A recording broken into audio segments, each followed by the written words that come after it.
Big boss 41ನೇ ಸಂಚಿಕೆ. ವಾರದ ಕತೆ ಕಿಚ್ಚನ ಜೊತೆ ಕಿಚ್ಚ ಸುದೀಪ್ ಅವರಿಂದ ಆರಂಭವಾಗುತ್ತದೆ. ಸುದೀಪ್ ನಿನ್ನೆಯ ಕಂಟಿನ್ಯೂಷನ್ ತೋರಿಸುವಂತೆ ಕೇಳ್ತಾರೆ. ಅಲ್ಲಿ ಮನೆಯವರೆಲ್ಲರೂ ಲಕ್ಸುರಿ ಬಜೆಟ್ ಪಾಯಿಂಟ್ಸ್ ಆಧಾರದ ಮೇಲೆ ಪರ್ಚೇಸ್ ಮಾಡ್ತಾ ಇರ್ತಾರೆ. ನಂತರ ಬಿಗ್ ಬಾಸ್ ಮನೆಯ ಮುಂದಿನ ವಾರದ ಕ್ಯಾಪ್ಟನ್ ಆಯ್ಕೆ ನಡೆಯುತ್ತದೆ. ಎಲ್ಲರ ಆಯ್ಕೆಯ ಆಧಾರದ ಮೇಲೆ ಮುಂದಿನ ವಾರದ ಕ್ಯಾಪ್ಟನ್ ಆಗುವುದು NC ಅಯ್ಯಪ್ಪ. ನಂತರ ಚಂದನ್, ಪೂಜಾ ಬಟ್ಟೆ ಒಗೆಯಲು ಎಸೆಯುವ ರೀತಿ, ಮಾತನಾಡುವ ರೀತಿ ಬಗ್ಗೆ ಅಸಮಾಧಾನ ವ್ಯಕ್ತಪಡಿಸುತ್ತಾರೆ. ನಂತರ ನೇರವಾಗಿ ಸುದೀಪ್ ಮನೆಯವರ ಜೊತೆ ಮಾತನಾಡುತ್ತಾರೆ. ಮೊದಲಿಗೆ ಮಿತ್ರ ಅವರ ಜೊತೆ ಹೇಗಿದೆ ಬಿಗ್ ಬಾಸ್ ವಾಸ ಎಂದು ಕೇಳ್ತಾರೆ. ಅವರು ಮಜವಾಗಿದೆ ಎಂದು ಹೇಳ್ತಾರೆ. ಗೌತಮಿ ಗೌಡ ಎಲ್ಲರೂ ಫ್ರೆಂಡ್ಸ್ ಆಗಿದ್ದಾರೆ ಎಂದು ಹೇಳ್ತಾರೆ. ನಂತರ ಶ್ರುತಿ ಅವರಿಗೆ ಈ ವಾರ ಹೇಗಿತ್ತು ಎಂದು ಕೇಳ್ತಾರೆ. ಶ್ರುತಿ ಟಾಸ್ಕ್ ತುಂಬಾ ಕ್ಲಿಷ್ಟಕರವಾಗಿತ್ತು ಎಂದು ಹೇಳ್ತಾರೆ. ನಂತರ ಪೂಜಾಗೆ ವಾಪಸ್ ಬಂದಿದ್ದಕ್ಕೆ ಖುಷಿ ಆಯ್ತಾ ಎಂದು ಕೇಳ್ತಾರೆ.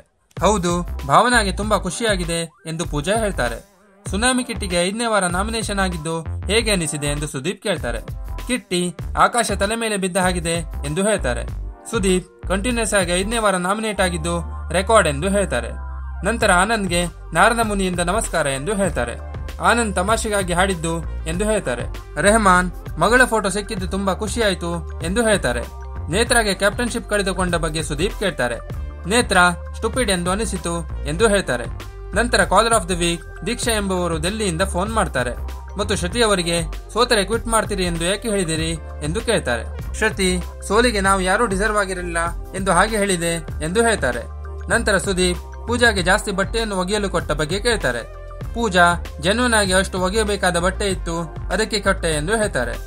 ನಂತರ ಸುದೀಪ್ ಟೀ ಉಪ್ಪಾದ ಬಗ್ಗೆ ಕೇಳ್ತಾರೆ. ಅದಕ್ಕೆ ಕಾರಣ ಪಾತ್ರೆ ಸರಿಯಾಗಿ ತೊಳೆದಿರಲಿಲ್ಲ ಎಂದು ಹೇಳ್ತಾರೆ.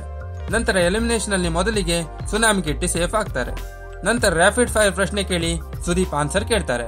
ನಂತರ ಸುದೀಪ್ ನೇಹಾಗೆ ಅಣ್ಣ ತಂಗಿ ರಿಲೇಷನ್ ಬಗ್ಗೆ ತಾನು ಮಾತನಾಡಿದಿನ ಎಂದು ಕ್ಲಾರಿಫಿಕೇಶನ್ ಕೇಳ್ತಾರೆ.